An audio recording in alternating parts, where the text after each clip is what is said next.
നമസ്കാരം. ധാരാളം സ്പേസ് ടിപ്സിലേക്ക് സ്വാഗതം. ആവർത്തന ചോദ്യങ്ങളാണ് നോക്കുന്നത്. ഈ വർഷം ചോദിച്ചിട്ടുള്ള കേരള പീസ് ചോദിച്ചിട്ടുള്ള ക്വസ്റ്റ്യൻസാണിത്. അതായത് 10th പ്രിലിംസിൻ്റെ ക്വസ്റ്റ്യൻസാണ്. സ്റ്റോർ കീപ്പർ തസ്തിയിലേക്ക് നടത്തിയ ക്വസ്റ്റ്യൻ പേപ്പറിൻ്റെ ആൻസറൊക്കെയാണ് നമ്മളിവിടെ നോക്കുന്നത്. ക്വസ്റ്റ്യൻ പേപ്പർ കോഡ് ഇതിൻ്റെത് 11/2025 ആണ്. അപ്പോൾ വളരെ കുഞ്ഞു ക്വസ്റ്റ്യൻസ്, വളരെ ചെറിയ ക്വസ്റ്റ്യൻസാണുള്ളത്. പക്ഷേങ്കിൽ വളരെ നിർണായകമായ ക്വസ്റ്റ്യൻസുമാണ്, വളരെ പ്രധാനപ്പെട്ട ക്വസ്റ്റ്യൻസുമാണ്. അപ്പോൾ കേരള പി സി എഴുതാൻ പോകുന്ന എല്ലാവർക്കും തന്നെ ക്വസ്റ്റ്യൻസിലേക്കും ആൻസറിലേക്കും സ്വാഗതം ചെയ്യുന്നു. ക്വസ്റ്റ്യൻസ് നമുക്ക് നോക്കാം. ഇന്ത്യയുടെ ഭാവി നിർണ്ണയിക്കുന്നത് ഇന്ത്യയുടെ ക്ലാസ് മുറികളിലാണ്. ഈ പ്രസ്താവന ആരുമായി ബന്ധപ്പെട്ടിരിക്കുന്നു? ഇന്ത്യയുടെ ഭാവി നിർണ്ണയിക്കുന്നത് ഇന്ത്യയുടെ ക്ലാസ് മുറികളിലാണ്. ഈ പ്രസ്താവന ആരുമായി ബന്ധപ്പെട്ടിരിക്കുന്നു? എൻ്റെ ആൻസർ ഓപ്ഷൻ ഡി ആണ്, doctor D.S. Kothari. Doctor D.S. Kothari. ഇന്ത്യയുടെ ഭാവി നിർണ്ണയിക്കുന്നത് ആരാണ്? Doctor D.S. കോത്താരിയാണ് പറഞ്ഞേക്കുന്നത്. ഇന്ത്യയുടെ ഭാവി നിർണ്ണയിക്കുന്നത് ഇന്ത്യയുടെ ക്ലാസ് മുറികളിലാണെന്ന് കോത്താരി, ക്ലാസ് മുറികളിലാണെന്ന് കോത്താരിയാണ് പറഞ്ഞത്. ഭാവി നിർണ്ണയിക്കുന്നത് ക്ലാസ് മുറികളിലാണെന്ന് പറഞ്ഞത് ആരാണ്? D.S. കോത്താരിയാണ്, doctor D.S. Kothari. Next one, ലോകമെമ്പാടും മനുഷ്യാവകാശ ദിനമായി ആചരിക്കുന്നത് എന്നാണ്? ലോകമെമ്പാടും മനുഷ്യാവകാശ ദിനമായി ആചരിക്കുന്നത് എന്നാണത്? ഡിസംബർ 10 മനുഷ്യ അവകാശ ദിനം. മനുഷ്യൻ്റെ അവകാശം ഡിസംബർ 10. മനുഷ്യാവകാശം ഡിസംബർ 10. നെക്സ്റ്റ് വൺ, ഫ്രാൻസ് തുമ്മിയാൽ യൂറോപ്പിനാകെ ജലദോഷം പിടിക്കും. ആരുടെ അഭിപ്രായമാണിത്? ഫ്രാൻസ് തുമ്മിയാൽ യൂറോപ്പിനാകെ ജലദോഷം പിടിക്കും. ആരുടെ അഭിപ്രായം ആണിത്? ആൻസർ എന്താ വരിക? മെറ്റേണിക്കാണ്. Answer Metternich. ഫ്രാൻസ് തുമ്മിയാൽ യൂറോപ്പിനാകെ ജലദോഷം പിടിക്കും. ഫ്രാൻസ് തുമ്മുമ്പോൾ മെറ്റേണിക് ആവുന്നു, അല്ലേ? മെറ്റേണിറ്റി, മദർ എന്നൊക്കെ ഓർത്താൽ തുമ്മുമ്പോൾ അമ്മയ്ക്കാണ് ഏറ്റവും കൂടുതൽ വെപ്രാളം വരിക, അത് ഓർത്താൽ മതിയാവും. ഫ്രാൻസ് തുമ്മിയാൽ മെറ്റേണിറ്റിക്ക്, യൂറോപ്പിനാകെ ജലദോഷം പിടിക്കുമെന്ന് പറഞ്ഞത് ആരാണ്? ആരുടെ അഭിപ്രായമാണിത്? മെറ്റേണിറ്റിക്കാണ്. നെക്സ്റ്റ്, കടത്തനാടൻ സിംഹം എന്നറിയപ്പെടുന്ന കേരള നവോത്ഥാന നായകൻ. കടത്തനാടൻ സിംഹം എന്നറിയപ്പെടുന്ന കേരള നവോത്ഥാന നായകൻ ആരാണ്? കടത്തനാടൻ സിംഹം എന്ന് പറയുന്നത് ആരാണ്? കൂറുളി ചേകോൻ. കൂറുളി ചേകോൻ.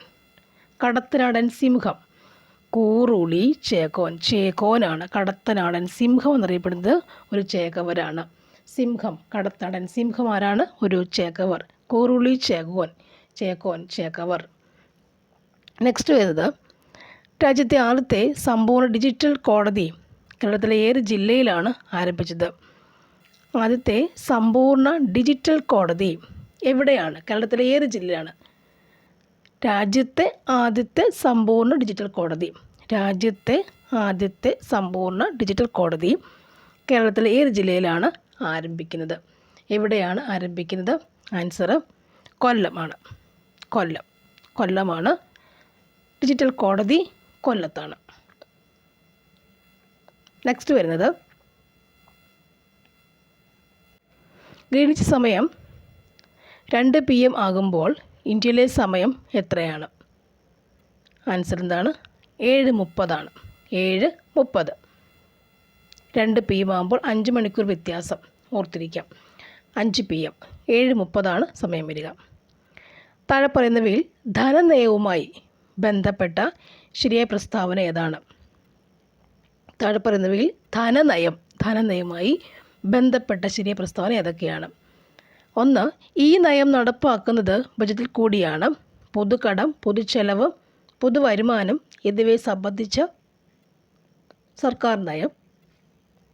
ധനനയത്തിൻ്റെ ലക്ഷ്യങ്ങളിലൊന്നാണ് അനാവശ്യ ചെലവുകൾ നിയന്ത്രിക്കുക എന്നത്. ഇതിൻ്റെ ആൻസർ നമുക്ക് ഏത് എഴുതാൻ പറ്റും? ഓപ്ഷൻ സി, എല്ലാം ഉണ്ട്. ധനനയത്തിൽ പെടുന്നവയാണ് ഇതെല്ലാം. അത് മൊത്തം വായിച്ചതുകൊണ്ടാണ്. ഓക്കെ, ധനനയം. നെക്സ്റ്റ് വരുന്നത്, ഭരണഘടനയുടെ എത്രാമത്തെ ഭേദഗതി അനുസരിച്ചാണ് വോട്ടിംഗ് പ്രായം 21 നിന്ന് 18 ആക്കിയത്? ഭരണഘടനയുടെ എത്രാമത്തെ ഭേദഗതി അനുസരിച്ചാണ് വോട്ടിംഗ് പ്രായം 20 നിന്നും 18, 21 to 18 ആക്കി മാറ്റിയിട്ടുണ്ട്? അത് എത്രാമത്തെ ഭരണഘടനാ ഭേദഗതിയിലൂടെയാണ്? 21 നിന്നും 18 ആക്കിയ വയസ്സല്ലേ? അപ്പോൾ അത് എത്രാമത്തെ ഭേദഗതിയിലൂടെയാണ് അങ്ങനെ ആക്കി വെച്ചത്? എത്രാമത്തെ ഭേദഗതിയാണത്? 61ാമത്തെ ഭേദഗതി. 21/18 എന്നുള്ളത് 61ാം ഭേദഗതി അനുസരിച്ചിട്ടാണ് മാറിയേക്കുന്നത്. 21/18 എന്ന പ്രായം 61ാം ഭേദഗതി വെച്ചിട്ടാണ് മാറിയേക്കുന്നത്. അടുത്തത്, വിഴിഞ്ഞം തുറമുഖം സ്ഥിതി ചെയ്യുന്നത് ഏത് താലൂക്കിലാണ്? വിഴിഞ്ഞം തുറമുഖം, വിഴിഞ്ഞം തുറമുഖം സ്ഥിതി ചെയ്യുന്നത് ഏത് താലൂക്കിൽ ആണ്? ഏത് താലൂക്കിലാണ്? ആൻസർ നെയ്യാറ്റിൻകര അല്ലേ. TVM ആണ്, നമുക്കൊക്കെ വിഴിഞ്ഞം അറിയാം അല്ലേ. താലൂക്ക് പക്ഷേ എവിടെയാണ്? നെയ്യാറ്റിൻകര. വിഴിഞ്ഞം ടു നെയ്യാറ്റിൻകര താലൂക്ക് അല്ലേ. വിഴിഞ്ഞം നെയ്യാറ്റിൻകര താലൂക്ക്. നെക്സ്റ്റ്, മൺസൂൺ മഴയും ഇടവിട്ട് വേനൽക്കാലവും മാറി മാറി അനുഭവപ്പെടുന്ന പ്രദേശങ്ങളിൽ രൂപം കൊള്ളുന്ന മണ്ണിനം. മൺസൂൺ മഴയും ഇടവിട്ട് വേനൽക്കാലവും മാറി മാറി അനുഭവപ്പെടുന്ന പ്രദേശങ്ങളിൽ രൂപം കൊള്ളുന്ന മണ്ണിനം ഏതാണ്? ആൻസർ എന്താണത്? ലാറ്ററൈറ്റ് മണ്ണ്. ആൻസർ ലാറ്ററൈറ്റ് മണ്ണാണ്. ആൻസർ ലാറ്ററൈറ്റ് മണ്ണാണ്. മൺസൂൺ മഴയും ഇടവിട്ട് വേനൽക്കാലവും മാറി മാറി അനുഭവപ്പെടുന്ന പ്രദേശങ്ങളിൽ രൂപം കൊള്ളുന്ന മണ്ണിനം ഏതാണ്? ലാറ്ററൈറ്റ് മണ്ണ്. മൺസൂൺ മഴ, ഇടവിട്ട് വേനൽക്കാലം, ലാറ്ററൈറ്റ് മണ്ണ്. മൺസൂൺ മഴ, ഇടവിട്ട് വേനൽക്കാലം എന്താണ്? ലാറ്ററൈറ്റ് മണ്ണ്. നെക്സ്റ്റ്, ഇന്ത്യയിൽ ഏറ്റവും കൂടുതൽ റബ്ബർ ഉൽപ്പാദിപ്പിക്കുന്ന സംസ്ഥാനം ഏതാണ്? ഇന്ത്യയിൽ ഏറ്റവും കൂടുതൽ റബ്ബർ ഉൽപ്പാദിപ്പിക്കുന്ന സംസ്ഥാനം ഏതാണ്? ആൻസർ കേരളം. കേരളമാണ്. ഇന്ത്യയിൽ ഏറ്റവും കൂടുതൽ റബ്ബർ ഉൽപ്പാദിപ്പിക്കുന്ന സംസ്ഥാനം ഏതാണ്? കേരളമാണ്. കേരളം. റബ്ബർ കേരളം. നെക്സ്റ്റ്, ഇന്ത്യയിലെ ഏറ്റവും വലിയ സ്വകാര്യ മേഖല ഇരുമ്പുരുക്ക് വ്യവസായശാല ഏതാണ്? ഇന്ത്യയിലെ ഏറ്റവും വലിയ സ്വകാര്യ മേഖല ഇരുമ്പുരുക്ക് വ്യവസായശാല ഏതാണ്? ഏതായിരിക്കും അത്? ടാറ്റ ഇരുമ്പുരുക്ക് കമ്പനി, ജംഷഡ്പൂർ. ഇന്ത്യയിലെ ഏറ്റവും വലിയ സ്വകാര്യ മേഖല ഇരുമ്പുരുക്ക് വ്യവസായശാല ഏതാണ്? ഇന്ത്യയിലെ ഏറ്റവും വലിയ സ്വകാര്യ മേഖല ഇരുമ്പുരുക്ക് വ്യവസായശാല ഏതാണ്? ടാറ്റ ഇരുമ്പുരുക്ക് വ്യവസായ കമ്പനിയാണ്. ടാറ്റ ഇരുമ്പുരുക്ക് ജംഷഡ്പൂരിലെയാണ്. ജംഷഡ്പൂരിൽ ടാറ്റ ഇരുമ്പുരുക്കാണ് ഏറ്റവും വലിയ സ്വകാര്യ മേഖല ഇരുമ്പുരുക്ക് എന്ന് പറയുന്നത്. വലിയ സ്വകാര്യ മേഖല ടാറ്റയാണ്.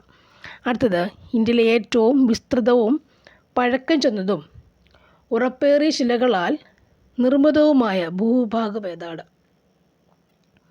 ഉപദ്വീപീയ പീഠഭൂമി. വിസ്തൃതമാണ്, പഴക്കം ചെന്നതാണ്, ഉറപ്പേറിയ ശിലകളുമുണ്ട് ഇവിടെ ഉപദ്വീപീയ പീഠഭൂമിയിൽ. ഓക്കെ, നെക്സ്റ്റ് ഒരെണ്ണം കൂടി. കേരളത്തിലെ കൊല്ലം മുതൽ കോട്ടപ്പുറം വരെയുള്ള പശ്ചിമതീര കനാൽ. കൊല്ലം കോട്ടപ്പുറം അല്ലേ. കൊല്ലം കോട്ടപ്പുറം തന്നെ ഓർക്കുമ്പോൾ നമുക്ക് ഓർമ്മ വരും. ഏതാണിത്? പാത3 അല്ലേ. ദേശീയപാത 3 ആണ് കൊല്ലം കോട്ടപ്പുറം. ദേശീയപാത 3 ആണ് കൊല്ലം. 1 2 3 4 5 അങ്ങനെയുണ്ട്. അതിനകത്ത് 3 ആണിത്, കൊല്ലം കോട്ടപ്പുറം. ദേശീയപാത 3 ആണെന്ത്? കൊല്ലം കോട്ടപ്പുറം ഉള്ള പശ്ചിമതീര കനാൽ. ഓക്കെ, കൊല്ലം കോട്ടപ്പുറം 3 ആണ്. നെക്സ്റ്റ്, ഇന്ത്യയുടെ ധാന്യപ്പുര എന്നറിയപ്പെടുന്ന ഭൂഭാഗം. ധാന്യപ്പുര അറിയപ്പെടുന്ന ഭൂഭാഗം ഏതാണ്? ഉത്തരമഹാസമതലം. ധാന്യപ്പുര ഉത്തരമഹാസമതലം. അടുത്തത്, ചുവടെ പറയുന്നവയിൽ സാമൂഹ്യ പരിഷ്കർത്താവായ അയ്യങ്കാളിയുമായി ബന്ധമില്ലാത്തത് ഏതാണ്? സാമൂഹ്യ പരിഷ്കർത്താവായ അയ്യങ്കാളിയുമായി ബന്ധമില്ലാത്തത് ഏതാണ്? നമുക്ക് ആൻസർ എന്താണിത്? രണ്ടാമത്തെയാണ്. അതായത് ബന്ധമില്ലാത്തത് ഇതാണ്, ബന്ധമില്ലാത്തത് എ ആണ് ഓപ്ഷൻ. അപ്പോൾ അയ്യങ്കാളിയെ ബന്ധമുള്ള എന്തൊക്കെയാണ്? കല്ലുമാല സമരത്തിന് നേതൃത്വം കൊടുത്തു അല്ലേ. നമുക്കറിയാം കല്ലുമാല സമരം 15-ലെ. പിന്നോക്ക ജാതിക്കാർക്ക് സ്കൂൾ വിദ്യാഭ്യാസം നൽകണമെന്ന് വാദിച്ചു. സ്കൂൾ വേണമെന്ന് വാദിച്ചു. പിന്നോക്ക ജാതിക്കാർക്ക് സ്കൂൾ വേണമെന്ന് വാദിച്ചതാരാണ്? അയ്യങ്കാളിയാണ്. അപ്പം ഇത് രണ്ടും 1ഉം 3ഉം അയ്യങ്കാളിയുമായി ബന്ധപ്പെട്ട കാര്യങ്ങളാണ്. രണ്ടാമത്തെ ഓപ്ഷനാണ് എന്ത്? രണ്ടാമത്തെ കാര്യമാണ് വേണ്ടാത്തത്. സോ എ ഓപ്ഷനാണ് നമുക്കവിടെ മാർക്ക് ചെയ്യേണ്ടത്. ഇനി, തിരുക്കൊച്ചി സംസ്ഥാനം രൂപീകൃതമായത് എന്നാണ്? തിരുക്കൊച്ചി സംസ്ഥാനം തിരുക്കൊച്ചി രൂപീകൃതമായതെന്നാണ്? 49 ജൂലൈ 1. തിരുക്കൊച്ചി സംസ്ഥാനം രൂപീകൃതമായതെന്നാണ്? 1949 ജൂലൈ 1. തിരുക്കൊച്ചി 49 ജൂലൈ 1. 1917 ഗാന്ധിജി പങ്കെടുത്ത നീലം കർഷകരുടെ സമരം നടന്ന സ്ഥലം. 17 ഗാന്ധിജി പങ്കെടുത്ത നീലം കർഷകരുടെ സമരം നടന്ന സ്ഥലം ഏതാണ്? ആൻസർ എന്താണ് വരുന്നത്? ചമ്പാരൻ. ആൻസർ ചമ്പാരനാണ്. ചമ്പാരനാണ് ആൻസർ. ചമ്പാരൻ. 17 ഗാന്ധിജി പങ്കെടുത്ത നീലം കർഷകരുടെ സമരം നടന്ന സ്ഥലം ചമ്പാരനാണ്. നെക്സ്റ്റ്, ബനാറസ് സംസ്കൃത കോളേജിൻ്റെ സ്ഥാപകൻ ആരാണ്? ബനാറസ് സംസ്കൃത കോളേജിൻ്റെ സ്ഥാപകൻ ആരാണ്? ജോനാഥൻ ഡങ്കൻ അല്ലേ?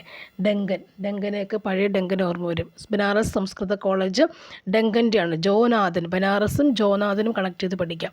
ബനാറസ് സംസ്കൃത കോളേജ് ജോനാഥൻ ഡങ്കൻ. നെക്സ്റ്റ്, താഴെ പറയുന്നവയിൽ ഗാന്ധി ഇർവിൻ ഉടമ്പടിയുമായി ബന്ധമില്ലാത്തത് ഏതാണ്? ഗാന്ധി ഇർവിൻ ഉടമ്പടിയുമായി ബന്ധമില്ലാത്തത് ഏതാണ്? ഗാന്ധി ഇർവിൻ ഉടമ്പടി. അപ്പോൾ ഏതൊക്കെ ഓപ്ഷൻസ് നോക്കാം. നിയമലംഘന പ്രസ്ഥാനം പിൻവലിക്കും, പ്രവിശ്യകളിലെ ദ്വിഭരണം അവസാനിപ്പിക്കും, രാഷ്ട്രീയ തടവുകാരെ മോചിപ്പിക്കും. ഇതിൽ ഗാന്ധി ഇർവിൻ ഉടമ്പടിയുമായി ബന്ധമില്ലാത്ത, ഗാന്ധി ഇർവിൻ ഉടമ്പടി അറിഞ്ഞിരിക്കണം. അപ്പോൾ ബന്ധമില്ലാത്തത് എന്തൊക്കെയാണ് അല്ലേ? ആൻസർ നമുക്ക് വരുന്നത് ഓപ്ഷൻ സി ആണ്. രണ്ടാമത്തെ മാത്രമാണ് ബന്ധമില്ലാത്ത കാര്യം അല്ലേ? അപ്പോൾ എന്തൊക്കെ വരിക? നിയമലംഘന പ്രസ്ഥാനം പിൻവലിപ്പിക്കും, രാഷ്ട്രീയ തടവുകാരെ മോചിപ്പിക്കും എന്നുള്ളതാണ് എന്ത്? ഗാന്ധി ഇർവിൻ ബന്ധമുള്ള കാര്യങ്ങൾ. അപ്പോൾ ബന്ധമില്ലാത്ത നമുക്ക് ഈ രണ്ടാമത്തെ കാര്യമാണ്, അതങ്ങ് വെട്ടിയേക്കാം അല്ലേ? അപ്പോൾ ഇവിടുത്തെ ആൻസർ എങ്ങനെയാണ്? ഓപ്ഷൻ സി ആണ് നമ്മൾ മാർക്ക് ചെയ്യേണ്ടത്. നെക്സ്റ്റ്, സാമൂഹ്യ പരിഷ്കരണ പ്രസ്ഥാനമായ ആത്മവിദ്യാ സംഘം സ്ഥാപിച്ചതാരാണ്? സാമൂഹ്യ പരിഷ്കരണ പ്രസ്ഥാനമായ ആത്മവിദ്യാസംഘം സ്ഥാപിച്ചതാരാണ്? വാഗ്ഭടാനന്ദൻ. ഇനി 2024 എഴുത്തച്ഛൻ പുരസ്കാരം നേടിയതാരാണ്? എഴുത്തച്ഛൻ പുരസ്കാരം നേടിയത് ആരാണ്? ആൻസർ എന്താണ്? NS മാധവൻ. ഇനി സാമൂഹ്യ പരിഷ്കരണ പദ്ധതിയായ യോഗ്യശ്രീ അടുത്തിടെ നടപ്പിലാക്കിയ സംസ്ഥാനം. സാമൂഹ്യ പരിഷ്കരണ പദ്ധതി യോഗ്യശ്രീ, ഇതൊക്കെ റിപ്പീറ്റ് ആണോ അല്ലേ? റിപ്പീറ്റ്. അത് ഓപ്ഷൻ സി പശ്ചിമ ബംഗാളാണ്. ആധുനിക തിരുവിതാംകൂറിൻ്റെ സ്ഥാപകൻ എന്ന് വിളിക്കുന്ന ആരാണ്? മാർത്താണ്ഡവർമ്മയാണ്. 24 സാഹിത്യത്തിനുള്ള നൊബേൽ സമ്മാനം ലഭിച്ചത് ആർക്കാണത്? ഹാൻകാങ്ങിനാണ് നൊബേൽ സമ്മാനം ലഭിക്കുന്നത്. 24 സാഹിത്യത്തിന് നൊബേൽ സമ്മാനം ലഭിക്കുന്ന ആർക്കാണ്? ഹാൻകാങ്ങിനാണ്. ഇനിയുള്ളത്, താഴെ പറയുന്നവയിൽ ഇന്ത്യൻ ഭരണഘടനയിൽ നിലവിലുള്ള മൗലിക അവകാശങ്ങളുടെ പട്ടികയിൽ ഉൾപ്പെടാത്തത് ഏതാണ്? ആൻസർ ബി ആണ്. ഓപ്ഷൻ ബി ആണ്. സ്വകാര്യ സ്വത്തിനുള്ള അവകാശമാണ് ഉൾപ്പെടാത്തത് സ്വകാര്യ സ്വത്തിൻ്റെ. അപ്പോൾ നമ്മുടെ ആൻസർ എന്താണ്? ഓപ്ഷൻ ബി ആണ് ആൻസർ വരിക. അടുത്തത്, ഇന്ത്യൻ ഭരണഘടനയിൽ മൗലിക കടമകൾ എന്ന ആശയം ഉൾപ്പെടുത്തിയത് ഏത് രാജ്യത്തിൻ്റെ ഭരണഘടനയിൽ നിന്നാണ് ഉൾപ്പെടുത്തിയത്? Answer Soviet union. അടുത്തത്, താഴെ പറയുന്നവയിൽ ഇന്ത്യയുടെ ദേശീയ ഗാനവുമായി ബന്ധപ്പെട്ട തെറ്റായ പ്രസ്താവന ഏതൊക്കെയാണ്? ഇതെല്ലാം തെറ്റായ പ്രസ്താവന. ഓപ്ഷൻ ഡി ആണ് ആൻസർ. നെക്സ്റ്റ്, ഇന്ത്യയിലെ മുഖ്യ വിവരാവകാശ കമ്മീഷണറെ നിയമിക്കുന്നത് ആരാണ്?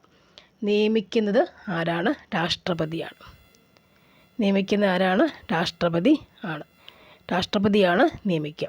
ഇനി താഴെ പറയുന്നവയിൽ ദേശീയ മനുഷ്യാവകാശ കമ്മീഷനെ ബന്ധപ്പെട്ട ശരിയായ പ്രസ്താവനകൾ ഏതൊക്കെയാണ്? ഇതിൽ ഓപ്ഷൻ സി ആണ്. 1ഉം 3ഉം ആണെന്ത്? ശരിയായ പ്രസ്താവന. 1ഉം 3ഉമാണ് ശരിയായ പ്രസ്താവന എന്ന് പറയും. 1ാമത്തതും 3ാമത്തതുമാണ് ശരിയായ പ്രസ്താവനകൾ. അടുത്തത്, ഇന്ത്യൻ ഭരണഘടനയിലെ ചില വകുപ്പുകൾ അവയുടെ വിവരണവും കൊടുത്തിട്ടുണ്ട്. ചേരുംപടി ചേർക്കാം. അതിൻ്റെ ആൻസർ വരുന്നത് ഓപ്ഷൻ എ ആണ്. ഇതാണ്. അതായത് തൊട്ടുകൂടായ്മ നിർത്തലാക്കൽ വരുന്ന ഏതാണിത്? വകുപ്പ് 47 നിർത്തലാക്കുന്നത്. ജീവൻ്റെയും വ്യക്തി സ്വാതന്ത്ര്യത്തിൻ്റെയും സംരക്ഷണം എന്ന് പറയുമ്പോൾ ഏതാ വരിക? അത് വകുപ്പ് 21 ആണ്. പിന്നെ വിദ്യാഭ്യാസത്തിനുള്ള അവകാശം എന്ന് പറയുന്നത് എന്താണ്? 21A ആണെന്നറിയാം. ഇന്ത്യൻ ഭരണഘടനയുടെ ഹൃദയാത്മാവും 32 സിമ്പിളായ ഒരു കാര്യമായിരുന്നു. ഒന്നുകൂടി, തൊട്ടുകൂടായ്മ നിർത്തലാക്കൽ എന്ന് പറയുമ്പോൾ 47 ആണ് വന്നേക്കുന്നത്. 47 ആണോ? 17. വകുപ്പ് 17 അൺടച്ചബിലിറ്റി. ഓക്കെ, അത് 17 ആണ്. ജീവന് വ്യക്തി സ്വാതന്ത്ര്യം എന്താണ്? 21 ആണ് അല്ലേ? വിദ്യാഭ്യാസത്തിൻ്റെ അവകാശം 21A ആണ്. ഭരണഘടനയുടെ ആത്മാവും ഹൃദയം എന്നൊക്കെ പറയും 32 ആണ് അല്ലേ? അതൊക്കെ എല്ലാവർക്കും അറിയാവുന്ന കാര്യം തന്നെയാണ്. നെക്സ്റ്റ് വരുന്ന ക്വസ്റ്റ്യൻ എന്ന് പറയുന്നത്, ഇന്ത്യയിൽ ഭാഷാടിസ്ഥാനത്തിൽ സംസ്ഥാനം രൂപീകരിക്കുന്നതിനായി നിയോഗിക്കപ്പെട്ട സംസ്ഥാന പുനഃസംഘടനാ കമ്മീഷൻ്റെ അധ്യക്ഷൻ ആരായിരുന്നു? അധ്യക്ഷൻ ആരാണെന്ന് പറയുമ്പോൾ ആരാണ്? VP മേനോനാണോ? അല്ല, ഫസൽ അലി, സർദാർ വല്ലഭായ് പട്ടേൽ, ഇവരാരുമല്ല. അതിൻ്റെ അധ്യക്ഷനാരായിരുന്നു? പുനഃസംഘടനാ കമ്മീഷൻ അധ്യക്ഷൻ എന്ന് പറയുമ്പോൾ നമുക്ക് എപ്പോഴും ചോദിക്കുന്ന ചോദ്യമാണ്. ഏതാണിത്? ഫസൽ അലിയാണ്. ഫസൽ അലി. ഓക്കെ. പുനഃസംഘടന അല്ലേ, അത് ഫസൽ അലിയാണ്. പുനഃസംഘടന എന്താണ്? ഫസൽ അലിയാണ്. നെക്സ്റ്റ്, പൊതു സ്വഭാവമുള്ള കൃത്യനിർവഹണത്തിൽ ഏർപ്പെട്ടിട്ടുള്ളവർ നിയമപരമായി നിർവഹിക്കേണ്ട ഒരു കടമ നിറവേറ്റുന്നതിൽ വീഴ്ച വരുത്തിയാൽ തങ്ങളുടെ കർത്തവ്യം നിയമാനുസരണം നിർവഹിക്കണമെന്ന് ആജ്ഞാപിച്ചുകൊണ്ട് സുപ്രീം കോടതി പുറപ്പെടുവിക്കുന്ന റിട്ട് ഏതാണ്? ആൻസർ എന്താണ്? നമുക്ക് മാൻഡമസ് ആണ്. Answer mandamus.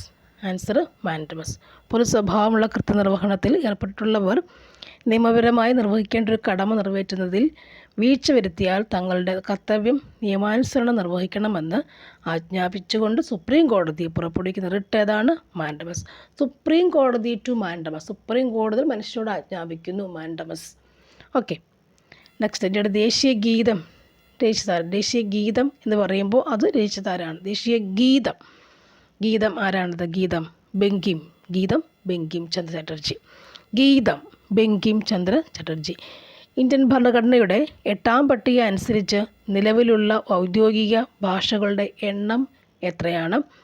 22. ഓക്കെ. കേരളത്തിൻ്റെ ഔദ്യോഗിക മത്സ്യം അറിയാത്തതാരാണുള്ളത്? കരിമീനാണ് അല്ലേ? കരിമീൻ. ആകെ രാജ്യസഭാ സീറ്റുകളുടെ എണ്ണം അല്ലേ, അതിൽ 9. കേരള സംസ്ഥാന വൈദ്യുതി വകുപ്പ് മന്ത്രി അറിയാം, കൃഷ്ണൻകുട്ടി. പിന്നെയുള്ളത് എന്തായിരുന്നു? കേരളത്തിലെ കിഴക്കോട്ടൊഴുകുന്ന നദികളുടെ എണ്ണം. കിഴക്കോട്ട് എത്രണ്ണം പോകുന്നുണ്ട്? കിഴക്കോട്ടെന്ന് പറയുമ്പോൾ എത്ര എണ്ണം? നമുക്കറിയില്ല. 3 എണ്ണം. ഭവാനിയും പാമ്പാറും അല്ലേ, ഒരെണ്ണം കൂടിയുണ്ട്. ഭവാനി, പാമ്പാർ, പിന്നെ ചേർത്ത് ഒരെണ്ണം കൂടി അല്ലേ, അറിയാം. കേരളത്തിലെ ഏറ്റവും വലിയ ജലസേചന പദ്ധതി, പിന്നെ സൈലൻ്റ് വാലി സ്ഥിതി ചെയ്യുന്ന ജില്ല ഏതാണ്? പാലക്കാട് ജില്ല. കേരള സംസ്ഥാന കായിക വകുപ്പ് മന്ത്രി ആരാണത്? അബ്ദുറഹ്മാൻ ചട്ടമ്പി സ്വാമികൾ ജനിച്ച കേരളത്തിലെ ജില്ല ഏതാണ്? ചട്ടമ്പി സ്വാമിയുടെ ജില്ല ചോദിച്ചത് തിരുവനന്തപുരം. TVM. അയ്യങ്കാളി ജനിച്ചത് എന്നാണ്? 1863 ഓഗസ്റ്റ് 28. അയ്യങ്കാളി ജനിച്ചതെന്നാണ്. 2 ക്വസ്റ്റ്യൻ അയ്യങ്കാളിയെ പറ്റി, കല്ലുമാല സമരമൊക്കെ വന്നിട്ടുണ്ട്. അയ്യങ്കാളിയെ പറ്റി തന്നെ ചോദിച്ചാണ്. അപ്പോൾ 1863 ഓഗസ്റ്റ് 28 ഇനി EV രാമസ്വാമി നായ്ക്കർ സ്മാരകം സ്ഥിതി ചെയ്യുന്നത് എവിടെയാണ്? EV രാമസ്വാമി നായ്ക്കർ സ്മാരകം സ്ഥിതി ചെയ്യുന്നത് എവിടെയാണെന്ന് ചോദിച്ചു കഴിഞ്ഞാൽ ആൻസർ നമുക്കെന്ത് പറയാം? വൈക്കം അല്ലേ, Vaikom. So thank you for watching. C you again. ഇത്രയും ക്വസ്റ്റ്യൻസ് നന്നായിട്ട് പഠിക്കുക. Okay, thank you.